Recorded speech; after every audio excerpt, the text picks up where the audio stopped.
कुछ units of time को जानते हैं। 7 डेज़ को हम लोग क्या कहेंगे? 1 वीक कहेंगे। 7 डेज़ को हम लोग 1 वीक कहते हैं। 2 वीक्स को हम लोग 4th नाइट कहते हैं।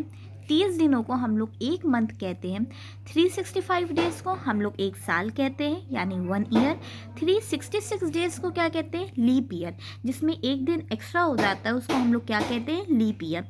फिर उसके बाद 10 साल को हम लोग 1 डिकेड कहते हैं और 100 साल को हम लोग 1 सेंचुरी कहते हैं। जैसे क्रिकेट में 100 रन मार दिए तो सेंचुरी हो जाती है ना, वैसे ही 100 साल को हम लोग सेंचुरी कहते हैं और 1000 साल को 1 मिलेनियम कहते हैं।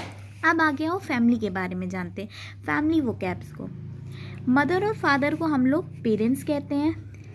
भाई और बहन को हम लोग सिबलिंग्स कहते हैं, सगे भाई बहन को हम लोग सिबलिंग्स कहते हैं, ठीक है।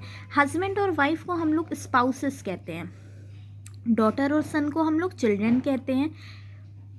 फैमिली अलाइव बिफोर यू, मतलब आपसे पहले जो लोग जिंदा थे उनको जैसे पूर्वज कहते हैं ना, तो उसको इंग्लिश में हम लोग एंसेस्टर्स कहते हैं।